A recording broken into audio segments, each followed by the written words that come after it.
Sa buhay natin, dumarating tayo sa puntong gusto na nating sumuko na lang. Pero, bakit kaya bago mo isipin o gawin ang pagsuko,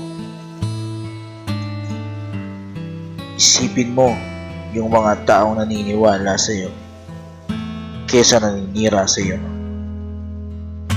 Dahil lagi mong tatandaan, balang araw, yung mga hindi naniniwala sa iyo, bibilib sila sa iyo at makikita nilang mas malakas ka na kesa sa dati. Ganyan talaga ang buhay. Papagbiro. Sabi nga nila, kung minsan sa ibabaw,